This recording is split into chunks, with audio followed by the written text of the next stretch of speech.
Uh, Beth and Penny, please join me on stage.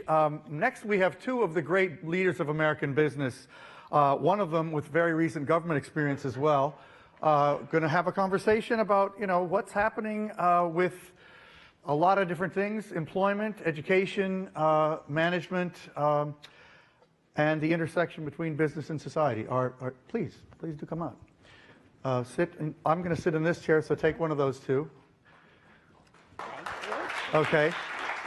So I waited till you come out to introduce you. So Penny Pritzker was, until quite recently, the Secretary of Commerce. She actually appeared at Techonomy 2 years ago, so we're happy to have you back. Thanks for Now she's running PSP Capital, which is an investment operation with a lot of different activities, of different kinds of investing, and also very involved in work around the future of jobs with the Markle Foundation, which Beth Comstock and I actually have also both worked with in their previous task force, trying to figure out what was happening with automation and jobs.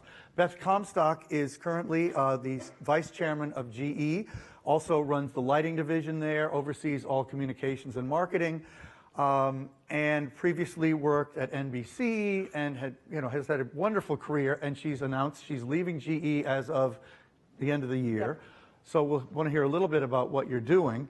Let me see what I said that I wanted to ask about. I mean, there's so many things we could talk about, but one thing I know that both of you are extremely interested in, as I mentioned, is this issue of automation and the future of work. Now, we didn't get to that in the discussion about man-machine and the intersection of people and machines before, but it's a subtext even of that discussion that this is going to change the nature of work. So first of all, either one of you, were there any things that you heard already on this stage that make you think that's going to be an even more either challenging or exciting opportunity, or anything about what we've talked about so far and what it might mean for the future of work? Well, I mean, there were many different technologies being talked about in your first panel that create great opportunity and but very much might displace individuals in what their job is, or change the nature of the job. If room service, instead of coming by an individual, comes with a robot, if the robot has a taser, that might make me a little nervous, that part of the conversation. Yeah, right. But no, there's definitely work implications in much of what was discussed, and I think that that's something that we as a society and we as business leaders need to think through and make sure that the folks whose jobs are either changing or being displaced, we're helping them. So Beth, in the bottom line, forget about what's been said on stage, although feel free to address it, but are you worried or excited at the macro level about what technology is going to do for the way people work? Both. I mean, I think there's, we were talking about it at lunch too, I think there's just huge reason to be optimistic and the things we're going to be able to do. But I worry about the unintended consequences, and I think business maybe isn't set up for some of the unintended consequences of what technology is going to do. I think looking at your earlier panel, I mean, it's so exciting. Every time I hear Mary Lou, I get really excited.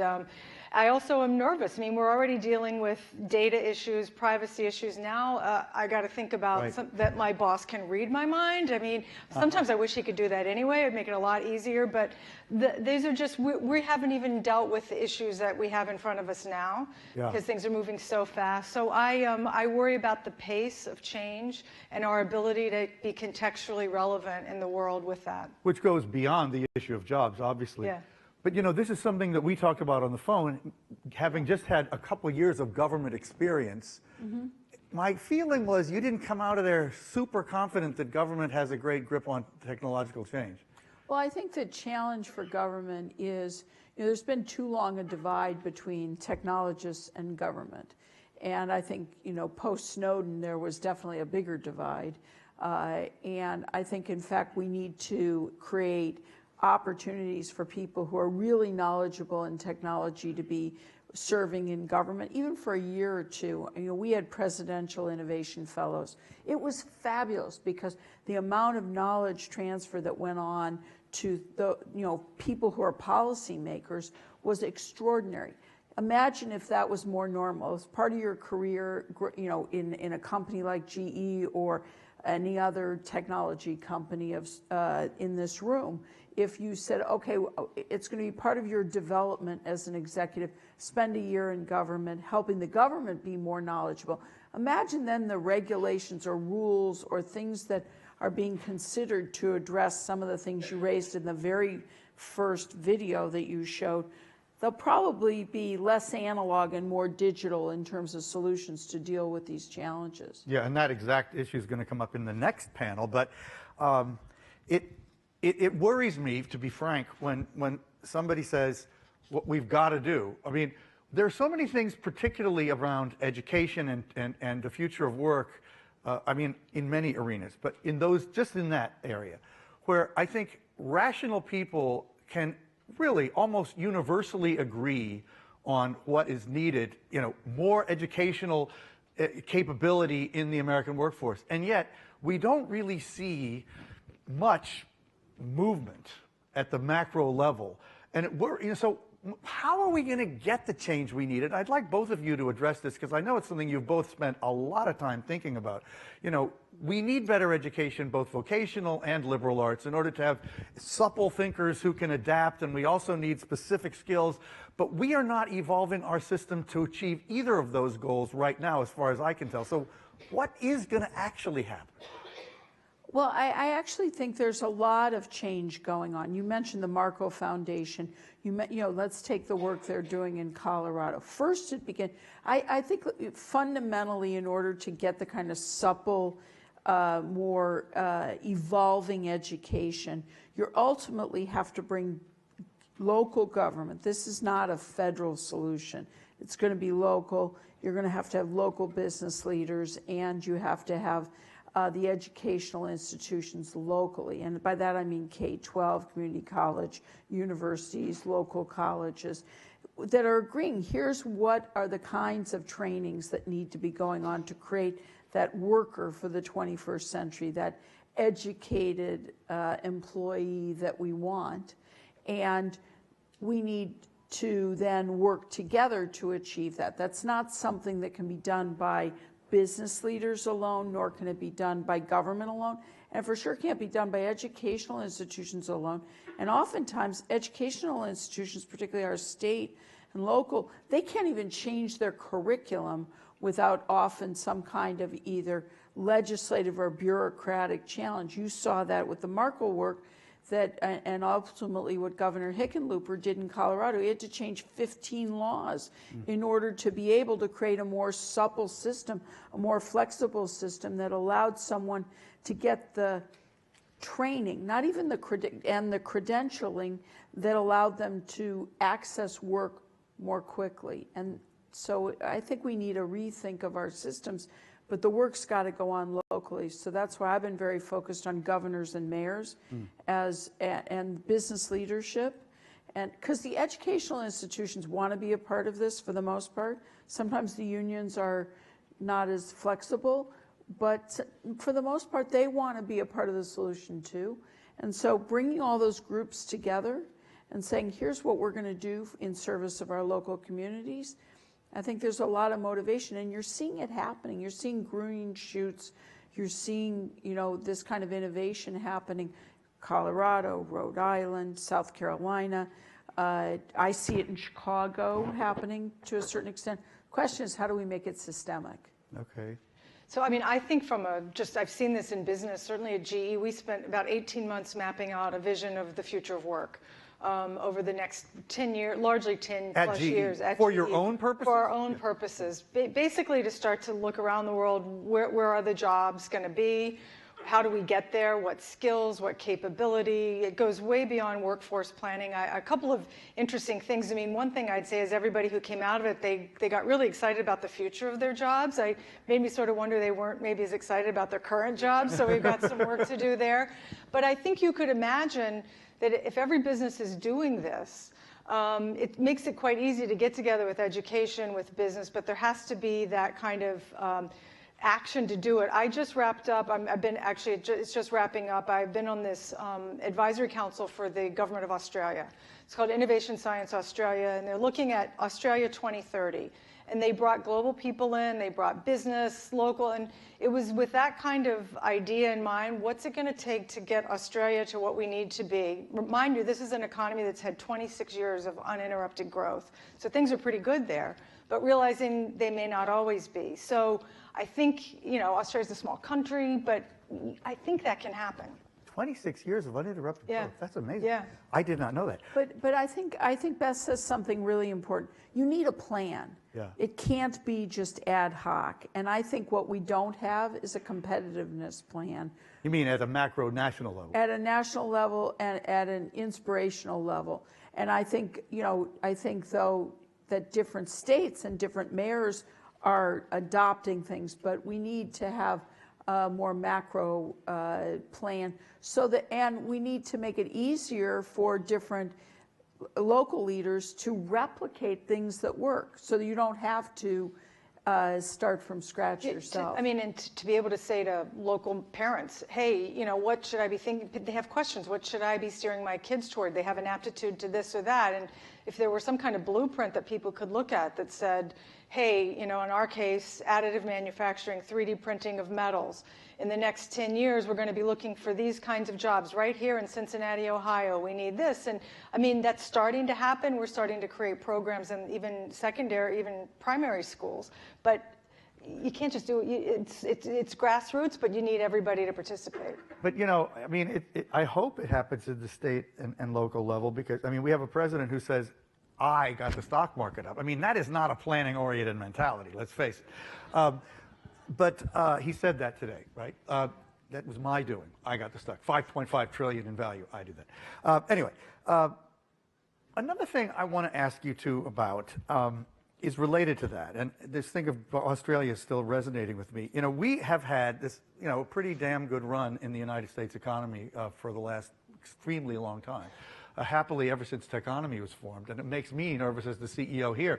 You know, what happens if and when, you know, and yet we at the same time we're in this weird moment where it's so many are so pessimistic about our systems and the kind of thing even we're discussing here about future planning, and we have a lot of fears about international conflict. We have political decay happening in many countries, not just our own. And yet the markets are still acting like, you know, it's, you know, 1999 or whatever, you know, they're partying. You two are business leaders with great experience. I just would be curious to understand how you look at that and whether it makes sense to you that the markets are so optimistic about where we're headed, given what you actually know about what the challenges are, each of you.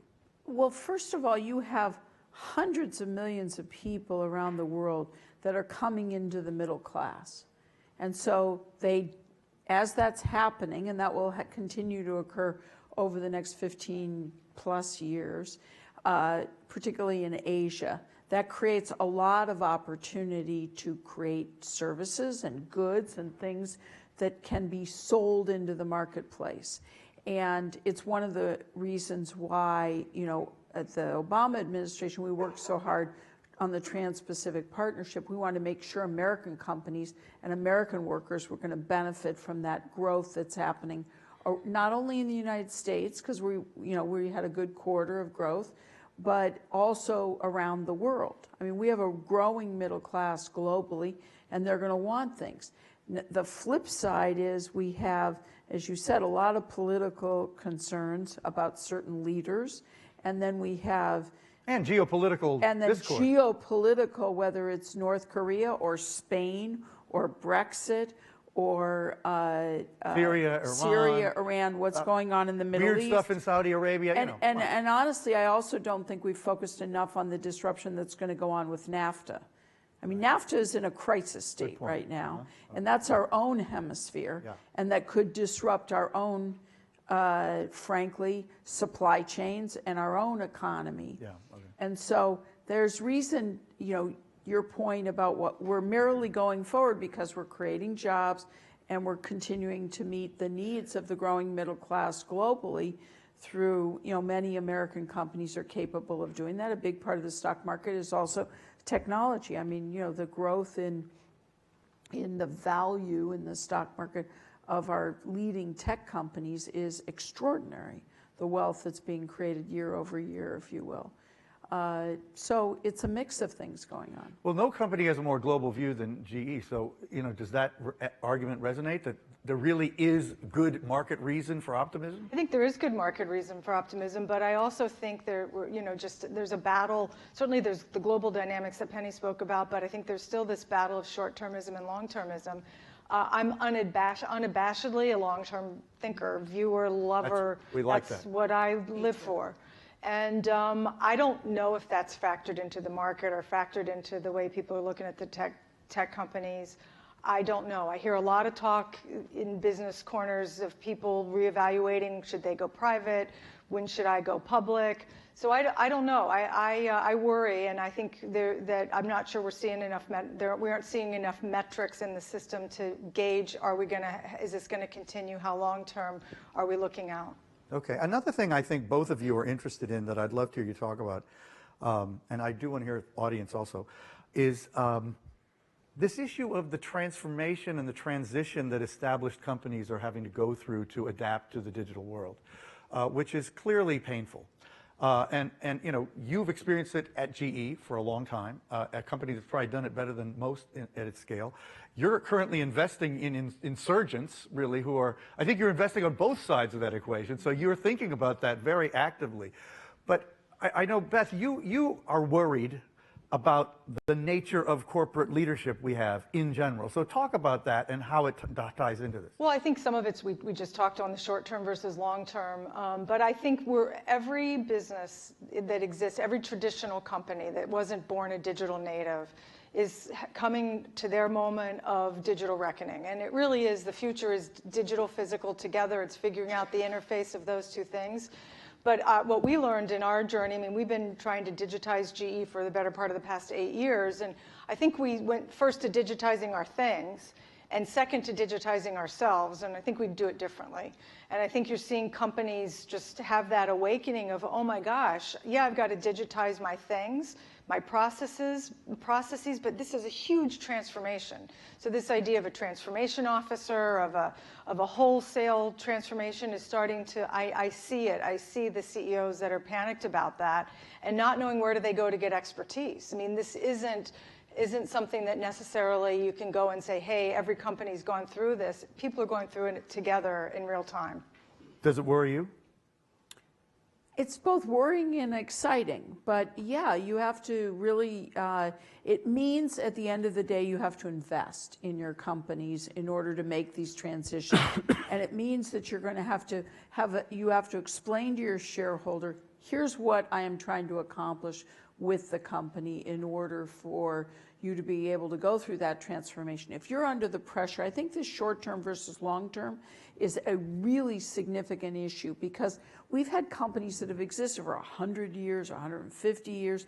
They've always gone through periods where they've had to transform themselves into something else. But that means you have to have owners that understand and are supportive of that process. And it's not something always that you can say, well, 2 quarters from now I'll have that all done and we'll be over that hump and don't worry, then everything, it's a much more complex, and it's certainly complex at the size of a company like GE, an extraordinarily important company for America. And I worry that too, we're used to transformation, kind of like we're done, okay, now it's continual, it's rapid, it's fast, and you're constantly leveling up the capabilities of your team. Where do I go to get some of these people? We're all fighting in many cases for the same kind of digital brains. So it's really challenging for leaders right now. And I think that building on what Beth said also is then we have to be training and transforming the leadership so that we're all learning and keep at this pace that is extraordinary. Including government, by the way. I mean, including government, which is, when I arrived at the Department of Commerce, we couldn't even get our email to work. So, the distance that we had to go has been massive. Now imagine if you read someone's brain while you're waiting to Exactly. read your email. It's too much to read, way too much. And whether you like it or not, at some point, their job is to create the policy and the conditions within which we are navigating as private sector, right? So if government isn't keeping up with this change and understanding possibility, and the Department of Defense is definitely, at legions ahead of, let's say some portions of I'll pick on the Department of Commerce where I was. I mean, we tried to move the needle as far as we could, but you're limited because there your budget depends upon Congress, who says, oh, well, do I want to invest in you making that leapfrog change or not? And so that's a challenge. But government, it's a real problem. And the other problem is governments exist in geographies. The digital world doesn't exist in a geography. So this idea of the geopolitical stack is a really interesting concept. No, that was the first time I'd ever heard anything And say that. I like that. I think that is absolutely, not just for AI, because one of the things that I know I fought for very hard with the Europeans is, as they're moving towards a digital single market, well, don't make that a digital single market and then you build a wall around it and say this is only for Europe. No, Which is very much a politically popular in Europe. Yeah. And so, But you also have security issues that are going to also keep, certain data within Exactly. countries, and there'll be Data an issue of national localization. security for some of these infrastructure. we, as usual, we're running short on time, but I meant to ask you both about something earlier when we were talking about jobs. This issue of universal basic income, which is a very popular thing out here, whatever direction Silicon Valley is from here, it's that way. And I badmouthed it when I came out earlier. In Zuckerberg, though, it is a commencement address at Harvard was saying this is how we have to go, and this is widely said. What do you guys both think about that? Is that the direction we need to go? I don't buy that as the solution. I think that instead, what the federal government needs to do is wake up and realize we need benefits that are portable. We need to support training other than trade adjustment assistance, that we need to help, that with work comes dignity, comes a place in your community, comes roles, and so I don't subscribe to that as it's an easy solution. Let's just give people money. That isn't, I think, it's a much more significant issue is at stake here, which is people's positions in our society and in their own communities. Okay, Beth? Yeah, no, I think people want to work. I mean, they live to feel like they have an impact. I think there's some vision that UBI is just we're going to sit around and woodwork all day or something. I don't know, but I do think we need to take care of people who are going through difficult times, who don't have the right skills. There needs to be some sort of safety net, if you will, in society that looks after these kind of disruptions and change. And business needs to play a role in that. And I think, again, back to this blueprint for the future, I think you could start to look at all kinds of things where business, we've been toying with this a little bit, but not enough to even be significant, where you start to badge people on different capabilities and projects and different things that business needs to start opening themselves up to say, again, here's the job we might have, here's how you can get qualified on it, here's how we're going to certify you on it. So those things aren't happening right now either. To give you an idea in terms of spending, we spend less money than every other OECD country except Chile and Mexico on training in our country. We spend 1/7 of what they spend in Europe. Wow. And so, it's time for us to wake up and realize that both the private and public sector need to come together to address this challenge. Wow, yeah. Okay, quick question or two from the audience who hasn't asked one before. Okay, here, Michael. Beth, obviously GE spent the last 8 years doing a transformation. In the end, it appears that Wall Street didn't value that as much as you had hoped it would. What do you think you could have done differently to have gotten more value out of that? Well, I would say a couple of things. That the transformation is still ongoing. So I think in particular, if we're talking about the digital transformation, it's just early days in that. We've been at it for about 8 years, and we're out here last week with our Minds and Machines conference with our customers, 4,000 customers, airlines, airlines, railroads, utilities, and it's still early in that sector. There's just a lot of change that's happened at GE, and it's just, in the past couple of years, the performance could have been better. I don't know what else to tell you. It's not all related to transformation. But at the same time, a lot of things were transforming. But can I jump in here? So I had a personal experience with, the whole disruption of the West Coast ports. And, one of the biggest problems with the West Coast port challenge and our ports in general is communication between all the various players. We did a hackathon. GE came in and ultimately won a huge contract to develop a solution for the LA ports and Long Beach ports because the truck drivers, the terminal operators, the shipping owners, et cetera, they were just not communicating with one another. And everybody, was like pointing, everyone was angry and pissed off because they didn't know what was coming or going, and therefore they couldn't, there was just the whole thing was sclerotic. And so I've seen GE come in, and it was a completely digital set of solutions. Yeah, we just highlighted it last week. It's a really good story. It's really awesome what they're doing, and that came out of, their creativity and understanding that whole world. Yeah. Okay, we got to end, but I want to end with another GE-related question. What happens next with you, Beth? The future of work is very personal for me right now, Yes, so I get to go figure out what's next. I'm excited to figure it out. Book? I'm working on a book, yeah, so that should be out Can you next. talk at all about it? Or? It's about, I'm targeting it to early to mid-career people, and it's about navigating change at work. So it should be very appropriately timed with the pace of change that's happening. I'm sure. And I'm going to go discover and figure out what I want to do next. Well, thanks so much for being here. Thanks for having me. You know how long we've been trying to get you here. I know, thank you. And thank you so much, Penny, for coming again and having such a great discussion. Beth, thank you very much.